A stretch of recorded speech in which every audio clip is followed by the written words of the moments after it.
नमस्कार दोस्तों, स्वागत है आप सभी का आपके अपने चैनल लाइब्रेरी अड्डा में। दोस्तों, इन्फॉर्मेशन सोर्सेज बुक का हम लोग ये सेकंड पार्ट करने वाले हैं। पहला पार्ट हमने कर लिया है, दूसरा पार्ट हम बिना देरी के चलो शुरू करते हैं। पहला क्वेश्चन है, discuss the scope of world of learning and mention it's publisher. मतलब वर्ल्ड ऑफ लर्निंग का पब्लिश कौन करता है और ये कब से स्टार्ट हो रहा है, इसकी सारी जानकारी देनी है हमें। तो देखो, वर्ल्ड ऑफ लर्निंग या एक व्यापक निर्देशिका है जो दुनिया भर के शैक्षिक, वैज्ञानिक और सांस्कृतिक संस्थानों की जानकारी प्रदान करता है। इसमें विश्वविद्यालयों, कॉलेजों, अनुसंधान केंद्रों, पुस्तकालय संग्रहालयों और कला संगठनों के बारे में विवरण शामिल है। यह अपनी तरह की एक अनूठी और महत्वपूर्ण संदर्भ पुस्तक है। यानी इसका प्रकाशक है रूटलेज। 1947 से इसका प्रकाशन हो रहा है। ठीक है, और अभी तक इसके 71 के आ चुके हैं, एडिशन आ चुके हैं। लेटेस्ट एडिशन आया था 2021 में। World of learning is a comprehensive directory that provides information on educational, scientific, and cultural institutions around the world. It includes details about university, college, research centers, libraries, museums, and arts organizations. It is a unique and important reference book of its kind. Publisher वही है, रोटलेज। और कब से कर रहा है publisher? 1947 से। Latest edition आया 1971 में। नहीं, 2021 में आया। और कौन सा एडिशन आया? 71वां आया। ठीक है। नेक्स्ट क्वेश्चन है, discuss the scope of statements yearbook. Statements yearbook के बारे में बताता हूँ मैं अब आपको। स्टेटमेंट्स ईयरबुक एक संदर्भ पुस्तक है जो दुनिया भर के देशों के बारे में राजनीतिक, आर्थिक और सामाजिक जानकारी प्रदान करता है। कौन सी राजनीतिक, आर्थिक और सामाजिक जानकारी प्रदान करता है। इसमें सरकारों, अर्थव्यवस्थाओं, जनसंख्या और अन्य महत्वपूर्ण डेटा के बारे में विवरण शामिल है। यह शोधकर्ताओं, पत्रकारों और नीति निर्माताओं के लिए एक मूल्यवान स्रोत है। अब अगर हम इसकी बात करें इंग्लिश में, तो the statesman's yearbook is a reference book that provides political, economic and social information about countries around the world. It includes details about governments, economies, populations, and other vital data. It is a valuable resources for researchers, journalists, and policymakers. इसका प्रकाशन कब से हो रहा है? 1864 से हो रहा है। किसके द्वारा किया जा रहा है? पालग्रेव मैकमिलन। किसके द्वारा? पालग्रेव मैकमिलन के द्वारा इसका पब्लिकेशन किया जाता है, प्रकाशन किया जाता है। और 1864 से इसका प्रकाशन हो रहा है। Discuss use of subject bibliographies. विषय ग्रंथ सूचियों का यूज बताइए, मतलब उपयोग बताइए। तो विशेष ग्रंथ सूची किसी विशेष विषय पर प्रकाशित पुस्तकों, लेखों और अन्य सामग्रियों की सूची होती है। वे शोधकर्ताओं और छात्रों के लिए बहुत उपयोगी होती है क्योंकि वे उन्हें उस विषय पर मौजूद सभी प्रासंगिक साहित्य को खोजने में मदद करते हैं। अर्थात अब हिंदी में बात करें, इंग्लिश में बात करें हम, subject bibliographies are list of books, articles and other materials published in a specific subject. They are very useful for researchers and subjects as they help them find all the relevant literatures on the topic. अर्थात मैं आपको बताऊं, ये क्या नाम है? कोई भी बिब्लियोग्राफी का मतलब होता है ग्रंथ सूची। ग्रंथ सूची यानी बुक्स की लिस्ट ऑफ बुक्स। इसके अंदर सब्जेक्ट बिब्लियोग्राफी में मतलब इसमें एक सब्जेक्ट का या सब्जेक्ट का क्या होगा, जितनी भी बुक्स है उनका नाम लिखा रहेगा, उनके ऑथर का नाम लिखा रहेगा और बाकी आवश्यक जानकारी लिखी रहेगी एक टेबल के फॉर्म में। तो ये किस लिए काम आ सकती है? फिर कोई भी रिसर्चर हो, स्टूडेंट हो, सभी के ये काम आ सकती है। क्यों? क्योंकि ये बहुत ही इंपॉर्टेंट हो जाती है। कोई भी डाटा ढूंढने के लिए, कोई भी अच्छी बुक ढूंढने के लिए तो एक जगह मिल जाती है। ठीक है। आगे डिफाइन साइटेशन इंडेक्स। उद्धरण कर्मणिका को परिभाषित कीजिए। मेंशन टू साइटेशन इंडेक्सन, दो उद्धरण अनुक्रमणिका कर्मणिका को नाम लिखिए। तो देखिए मैं बताता हूँ अभी। उद्धरण कर अनुक्रमणिका एक अनुक्रमणिका है, मतलब citation index is a index जो यह दर्शाती है कि किन लेखों के किन अन्य लेखों का उल्लेख किया जाए। यह शोधकर्ताओं को यह पता लगाने में मदद करता है कि कौन से लेख सबसे प्रभावशाली हैं और किस प्रकार विभिन्न विषयों के अनुसंधान एक दूसरे से संबंधित है। दो उद्धरण अनुक्रमणिका कौन से science scientist citation index and social science citation index. ठीक है, अब इंग्लिश में बात करें। A citation index is an index that shows which articles are cited with other articles. It helps researchers to identify which articles are the most influential and how research is in different fields is related to each other. Two citation indexes are science citation index and social science citation index. देखो मैं बताता हूँ, citation index का मतलब होता है कि कोई भी रिसर्चर है या शोध करता है, वो अपनी शोध करता है ना, रिसर्च करता है। तो रिसर्च के बाद में वो अपना रिसर्च पेपर पब्लिश करता है। रिसर्च पेपर पब्लिश करता है यानी शोध पत्र प्रकाशित करता है। वो जब प्रकाशित करता है तो वो और बाकी दूसरी कितनी रिसर्च में उसका रिसर्च पेपर काम आया, तो वो उसका साइटेशन वैल्यू होती है। तो उस इंडेक्स में बताया जाता है जिसका जो रिसर्च पेपर जितनी ज़्यादा बार यूज होगा वो उतना ही ऊपर आएगा उसके अंदर। चलो आपको अब समझ आया होगा साइटेशन इंडेक्स क्या होता है।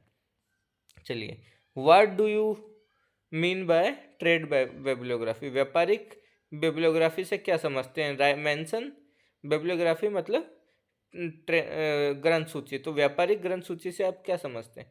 Mention names of two trade bibliography, यानी कि दो व्यापारिक ग्रंथ सूची के नाम बताओ। तो अब बात करते हैं अपन। व्यापारिक ग्रंथ सूची प्रकाशकों द्वारा प्रकाशित पुस्तकों की सूची होती है, मतलब पब्लिशर के द्वारा पब्लिश की गई बुक्स की लिस्ट होती है।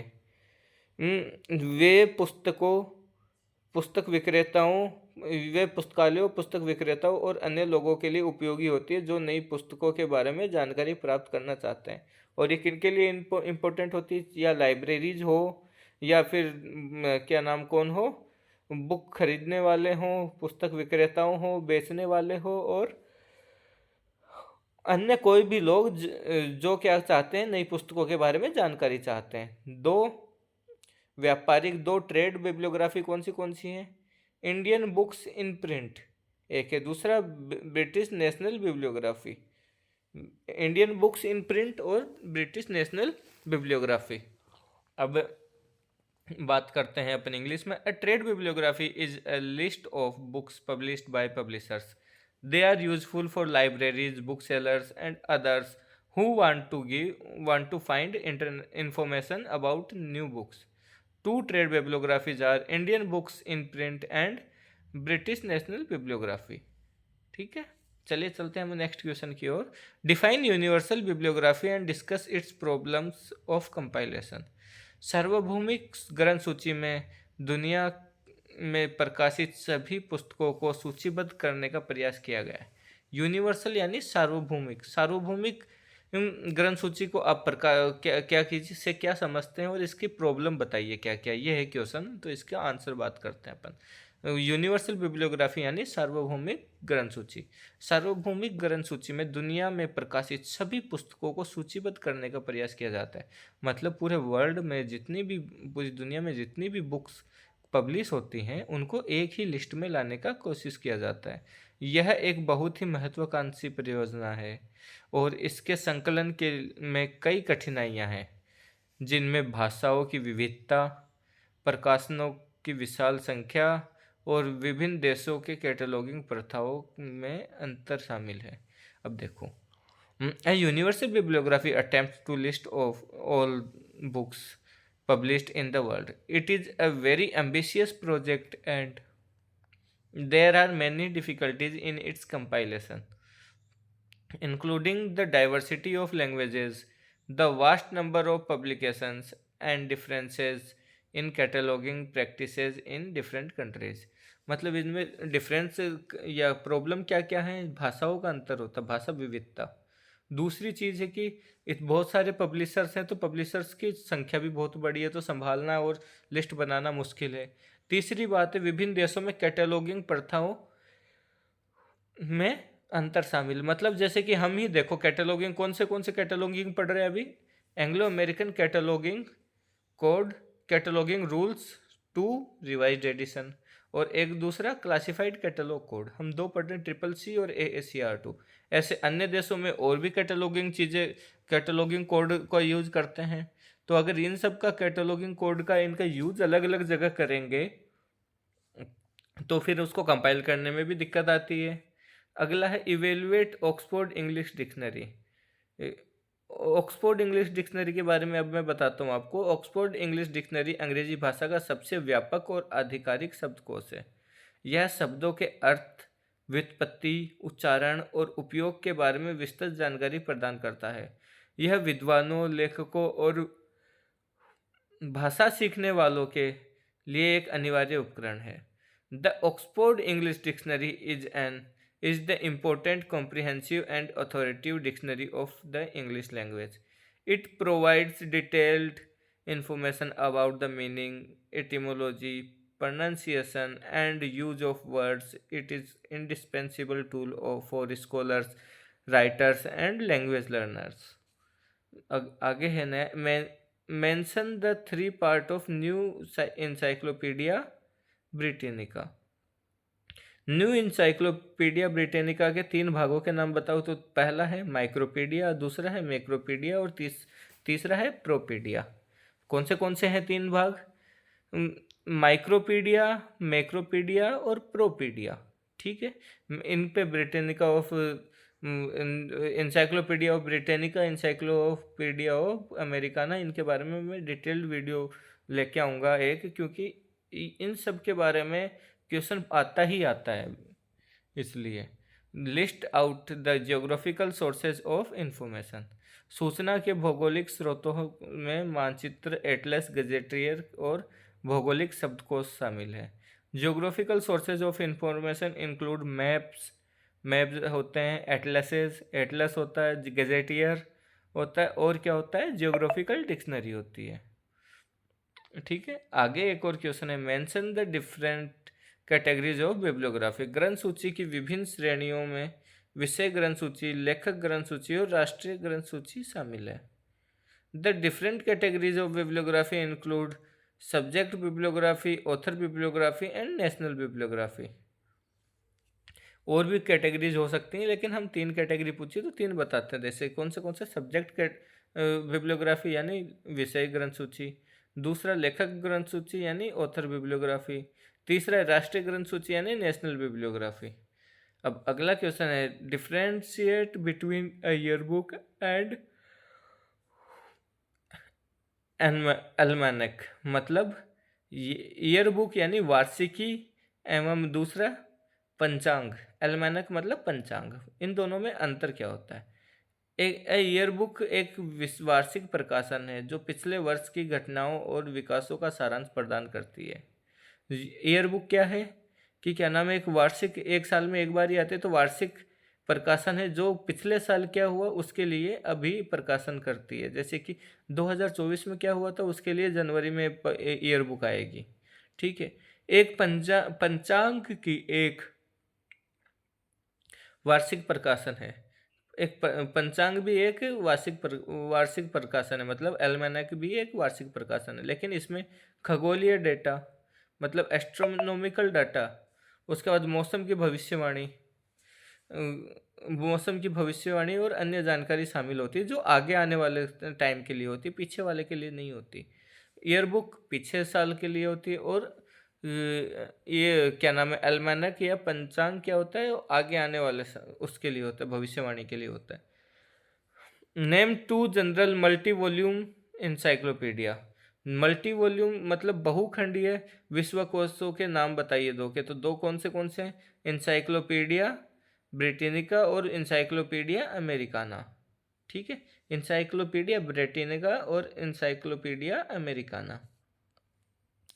13th है इन discuss silent features of India, a reference annual.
Hmm इन इंडिया रेफरेंस रेफरेंस एनुअल क्या है? रेफरेंस एनुअल भारत सरकार द्वारा प्रकाशित एक वार्षिकी प्रकाशन है। मतलब ये भी एक ईयर बुक है। इंडिया रेफरेंस एनुअल, एनुअल यानी वार्षिक होता है, तो इससे समझ आना चाहिए। इसमें भारत के बारे में राजनीतिक, आर्थिक, सामाजिक और सांस्कृतिक जानकारी शामिल है। यह शोधकर्ताओं, पत्रकारों और नीति निर्माताओं के लिए एक मूल्यवान स्रोत है। अब ये इंग्लिश में बात करें तो India a reference annual is an annual publication published by government of India. It includes political, economic, social and cultural information about India. It is a valuable resource for researchers, journalists and policy makers. Ministry of information and broadcasting इसका publish करता है। कब से? 1953 से। अब देखो, India 1953 से कौन पब्लिश कर रहा है? मिनिस्ट्री ऑफ इंफॉर्मेशन एवं and broadcasting, government of India. मतलब सूचना एवं प्रसार मंत्रालय द्वारा इसका प्रकाशन किया जाता है 1953 से। और यह एक वार्षिकी है और ये किस किस के बारे में जानकारी देती है? राजनीतिक, आर्थिक, सामाजिक और सांस्कृतिक। ठीक है। Discuss characteristics of subject bibliography. विषय ग्रंथ सूची के विशेषता बताइए। तो क्या है? विषय ग्रंथ सूची किसी किसी विशेष विषय पर प्रकाशित होते हैं, है ना। पुस्तकों, लेखों और अन्य सामग्रियों की सूची होती है। मतलब विषय ग्रंथ सूची क्या है? किसी विषय पर प्रकाशित पुस्तकों, लेखों और अन्य सामग्रियों की सूची है। ये शोधकर्ताओं और छात्रों के लिए बहुत उपयोगी होती है। रिसर्चर्स एंड स्टूडेंट्स के लिए बहुत ही यूजफुल है, क्योंकि वे उन्हें उस समय पर मौजूद सभी प्रासंगिक साहित्य को खोजने में मदद करते हैं। क्योंकि वो हेल्प करते हैं किस चीज़ के लिए? रिलेवेंट लिटरेचर और टॉपिक को ढूंढने में। जब भी रिसर्चर या स्टूडेंट को कुछ जानना होता है तो उससे रिलेटेड बुक्स के बारे में वो उनको पूरी जानकारी देते हैं कि ये बुक कौन सी है, कहाँ मिलेगी, ये सारी। इसलिए सब्जेक्ट बिब्लियोग्राफी रिसर्चर और स्टूडेंट के लिए बहुत ही ज़्यादा यूजफुल है। अगला है discuss silent features of language dictionary. अब भाषा शब्दकोश के बारे में क्या बात करें अपन? भाषा शब्दकोश शब्दों के अर्थ, व्युत्पत्ति, उच्चारण और उपयोग के बारे में जानकारी प्रदान करते हैं। वे भाषा सीखने वालों, लेखकों और विद्वानों के लिए एक अनिवार्य उपकरण है। अब इंग्लिश में बात करें, language dictionaries provide information about the meaning, etymology, pronunciation and use of words. They are an indispensable tool for language learners, writers and scholars. इसके अंदर मतलब क्या है कि लैंग्वेज डिक्शनरी में क्या होगा कि किसी भाषा के वर्ड्स अल्फ़ाबेटिकल ऑर्डर में लिखे होते हैं और उसके अंदर ढूंढना बहुत आसान होता है। इसमें क्या क्या जानकारी दी जाती है, उसको प्रोनाउंसिएट कैसे किया जाएगा, उसको यूज कैसे किया जाएगा, ये सारी चीज़ें कहाँ दी जाती हैं, डिक्शनरी में दी जाती है। और ये यूज़फुल है, जो लैंग्वेज सीखने वाले हैं उनके लिए बहुत ज़्यादा यूज़फुल है ये। आगे, define gazetteers and discuss it's scope. Gazetteer क्या है और इसका स्कोप क्या होता है? तो गजेटियर भौगोलिक शब्दकोश है जो स्थानों के बारे में जानकारी प्रदान करता है, जैसे कि उनकी स्थिति, जनसंख्या, इतिहास और महत्वपूर्ण विशेषताएं। ये यात्रियों, शोधकर्ताओं और अन्य लोगों के लिए उपयोगी होते हैं जो विभिन्न स्थानों के बारे में जानना चाहते हैं। इनका क्षेत्र भूगोल, इतिहास, जनसंख्या, सांस्कृतिक, अन्य आदि से संबंधित जानकारी प्रदान करना है। अब इंग्लिश में अगर हम बात करें तो गजेटियर क्या है? Gazetteer is geographical dictionary providing information about places such as their location, population, history, and important features. They are useful for travelers, researchers, and others to wanting to learn about different locations. Their scope covers information related to geography, history, population, and cultural, etc.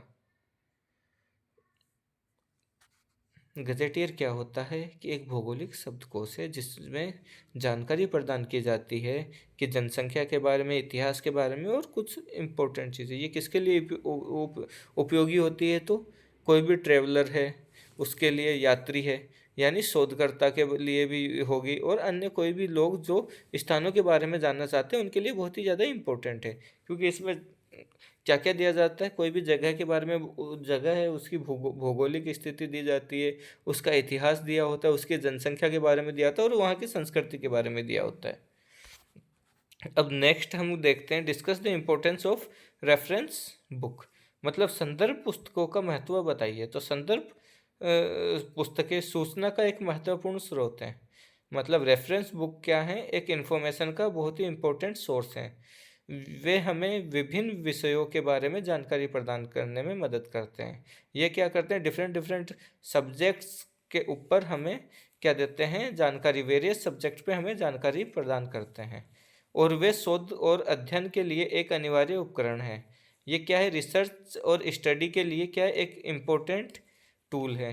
वे त्वरित जानकारी प्राप्ति, गहन अध्ययन और विभिन्न विषयों के ज्ञान के लिए महत्वपूर्ण है। They are important for quick information retrieval, in-depth study and knowledge of various subjects. अब नेक्स्ट क्वेश्चन है हमारा 18th, discuss the use of dictionary. Dictionary का यूज बताइए, शब्दकोश के उपयोग बताइए। तो क्या होगा? शब्दकोश शब्दों के अर्थ, उत्पत्ति, उच्चारण और उपयोग के बारे में जानकारी प्रदान करते हैं। वे भाषा सीखने वालों, लेखकों और विद्वानों के लिए एक अनिवार्य उपकरण है। ये भाषा को समझने, सही प्रयोग करने और संचार को प्रभावी बनाने में मदद करते हैं। यानी dictionaries provide information about the meaning, etymology, pronunciation and use of words. ये तो तुम्हें याद ही हो जाना चाहिए क्योंकि 2-3 बार क्वेश्चन आ चुका है। They are an indispensable tool for language learners, writers and scholars. They help in understanding the language, using it correctly and making communication effective. Next है 19th क्वेश्चन है, discuss the use of biographical dictionary. Biographical dictionary यानी जीवनी कोश। जीवनी कोश के बारे का यूज बताइए, आप क्या उपयोग है उनका? तो जीवनी कोश व्यक्तियों के जीवन के बारे में जानकारी प्रदान करते हैं। जैसे कि उनकी उपलब्धियां, योगदान और पृष्ठभूमि। वे इतिहास, संस्कृति और अन्य क्षेत्रों के बारे में जानने के लिए एक मूल्यवान स्रोत हैं। Biographical dictionaries provide information about the lives of individuals, such as their achievements, contributions, and backgrounds. They are a valuable source for learning about history, culture, and other fields. अब 20th क्वेश्चन है, name 3 encyclopedias, one each from social science, science and library science. 3 encyclopedia के नाम बताइए, और कौन से field से। Social science की मतलब सामाजिक विज्ञान के क्षेत्र से बताना है, एक विज्ञान के क्षेत्र से बताना है, एक पुस्तकालय विज्ञान के क्षेत्र से बताना है। तो सामाजिक विज्ञान के क्षेत्र से है वो international encyclopedia of the social science, मतलब अंतर्राष्ट्रीय सामाजिक विज्ञान विश्वकोश। दूसरा है विज्ञान के क्षेत्र से है तो है मैग्रो हिल encyclopedia of science and technology. कौन सा? McGrath hill encyclopedia of science and technology. तीसरा है पुस्तकालय विज्ञान की ओर से के क्षेत्र से, तो वो क्या है? Library and information science abstract, यानी LISA, library and information science abstract. ठीक है, 3 इंसाइक्लोपीडिया हमने लिख दी यहाँ पे। इनके बारे में थोड़ी थोड़ी जानकारी आपको इकट्ठी करनी है, और मैं इंसाइक्लोपीडिया पे भी एक वीडियो बनाऊंगा। What do you mean by guides? What are their use? मार्गदर्शिका क्या होते हैं और उनके उपयोग क्या है? मार्गदर्शिका किसी विशिष्ट स्थान, विषय या गतिविधि के बारे में जानकारी प्रदान करती है।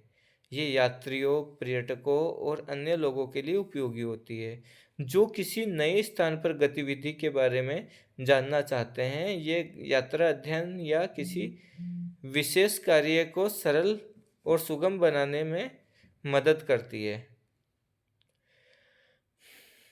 Guidebooks provide information about a specific place, topic, or activity. They are useful for travelers, tourists, and other wanting to learn about a new place or activity. They help in making travel, study, or any specific task easier and more convenient. ठीक है, अब name 2 subject year books.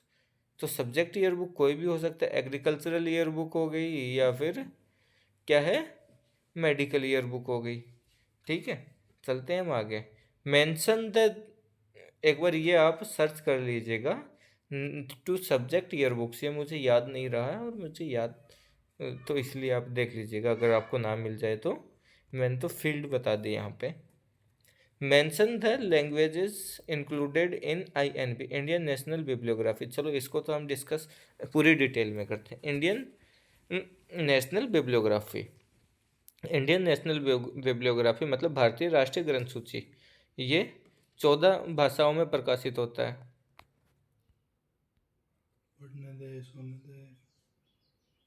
सोना नहीं, रुक जाओ तो 5-10 minute, फिर चला जाऊंगा मैं उधर। 5 मिनट। इसमें कितनी 14 लैंग्वेजेज शामिल हैं। कौन सी हैं? English, Assamese, Bengali, Gujarati, Hindi, Kannada, Malayalam, Marathi, Oriya, Punjabi, Sanskrit, Tamil Nadu and Urdu. कितने हैं? 14। ठीक है, 14 लैंग्वेजेस शामिल है। किसके द्वारा पब्लिश की जाती है? CRL, यानी सेंट्रल रेफरेंस लाइब्रेरी। अब ये किस पे पर based? It is based on books received by national library Kolkata. Indian national library है, भारतीय राष्ट्रीय पुस्तकालय, उसको जो पुस्तकें प्राप्त होती है उनके ऊपर ये INB प्रकाशित होती है। किस एक्ट के तहत वो बुक वो मिलती है उसको क्या नाम है, राष्ट्रीय पुस्तकालय को? तो डिलीवरी ऑफ बुक्स एक्ट।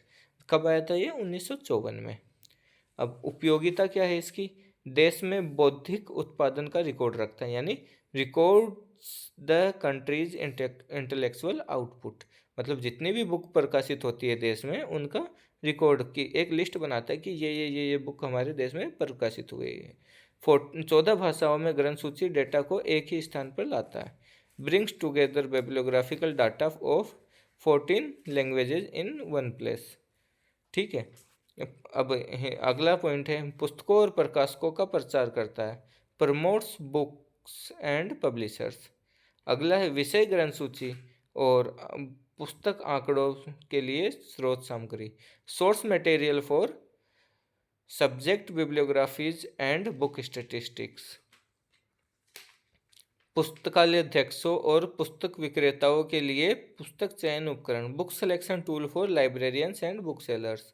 अब अगला क्या है, वर्गीकरण और सूचीकरण में पुस्तकालय पेशेवरों का मार्गदर्शन करता है। Guides library professionals in classification and cataloguing. ये सारे किसके यूज हैं, INB भारतीय राष्ट्रीय ग्रंथ सूची यानी इंडियन नेशनल बिब्लियोग्राफी। अब इसका क्या इसको क्लासिफिकेशन किसके अनुसार किया जाता है, DDC के अनुसार किया जाता है। और कॉलन क्लासिफिकेशन इसके रेफरेंस के लिए यूज की जाती है। इसमें इस विषय शीर्षक के लिए किसका यूज किया जाता है, चेन प्रोसीजर का यूज किया जाता है। अब एक ही वर्गीकरण संख्या के अंतर्गत प्रविष्टियां लेखक और के अनुसार वर्णानुक्रम में व्यवस्थित होती हैं, यानी entries under the same classification number are arranged alphabetically by author. एक ही लेखन की रचनाएं शीर्षक के अनुसार वर्णानुक्रम में। Works of the same author are arranged alphabetically by title. ठीक है। अब लेखक और शीर्षक अनुक्रमणी का ऑथर एंड टाइटल इंडेक्स इसकी ही क्या है, इसके अंदर अरेंज अल्फाबेटिकली वर्णानुक्रम में व्यवस्थित होते हैं। लेखक ज्ञात होने पर पुस्तक खोजने में सहायक यानी helps in finding books when the author is unknown. ये क्या नाम है, अगर लेखक का नाम भी नहीं याद है तो क्या होता है, तो भी यह मदद करता है किसमें, किसमें मदद करता है भाई, कि ये पुस्तक को खोजने में। अब अगला पॉइंट है, अपर्यायी जानकारी होने पर वर्गीकृत भाग में प्रविष्टि को संदर्भित करता है। Refers the entry in the classified part if information is insufficient. अब सब्जेक्ट इंडेक्स की बात करें तो किसी विशेष विषय की पुस्तकें खोजने में सहायक। Helps in finding books on a specific subject. अब क्या, DDC संख्या के माध्यम से वर्गीकृत भाग से जोड़ता है। Connects to the classified part through the DDC number. आगे क्या है, अब लास्ट क्वेश्चन है इसका, इसमें दिया है discuss the contribution of Konrad Gesner in the compilation of universal bibliography.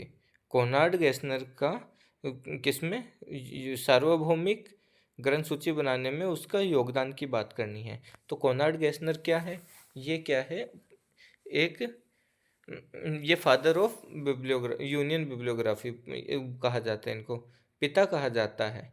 क्यों कहा जाता है, कब, क्योंकि इनने 1545 के अंदर 1800 पुस्तकों को एक ग्रंथ सूची के रूप में क्या करने की कोशिश की थी, इनने अरेंज करने की कोशिश की थी, व्यवस्थित करने की कोशिश की थी। चलो अब पढ़ते हैं एक बार इसमें।